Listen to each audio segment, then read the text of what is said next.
கண்டிப்பா போ மாட்டீங்க. அப்ப யார நம்புறீங்க? வழிக்கு நேர்வழி காட்டுபவன் யாரு? அல்லாஹ் இல்லையா?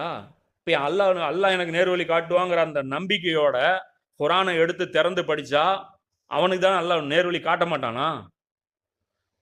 அப்ப எது சஹாபாக்களுடைய வழின்னு அல்லாஹ் காட்ட மாட்டானா? இவங்க சொல்ற சஹாபாக்கள் வழி இல்லன்ட்டு இப்ப இவங்கள்ல இருக்கிற ஒரு ஆளுமே இப்போ சொல்றார்ல. இது வந்து சஹாபாக்களுடைய வழி கிடையாது. தஜ்ஜாலுடைய வழின்ட்டு. நேத்து வரைக்கும் அவர் முஃப்தின்னா என்னன்னு தெரியுமா? ஃபத்வான்னா என்னன்னு தெரியுமான்னாங்க. இப்ப முஃப்திக்கு என்னப்பா தெரியும்? அப்படிங்கிறாய்ங்க. அப்படியே மாறிருச்சு இப்போ. என்ன சில ரியாலிட்டிக்கு வருவோம். இப்போ இஸ்ரேல் வந்து என்ன பண்ண போகுது? தஜ்ஜால் வந்து என்ன பண்ண போறான்? அந்த தஜ்ஜாலுடைய நாட்கள பத்தி ஒரு தாவீல் வந்து இவரு இம்ரான் ஹுசைன் அவர்கள் சொல்றாங்க. அவங்க என்ன சொல்றாங்க அப்படின்னா, தஜ்ஜாலுடைய நாள் ஒரு வருடம் போன்ற முதல் நாள். 2வது நாள் ஒரு மாதம் போன்ற நாள். 3வது நாள் ஒரு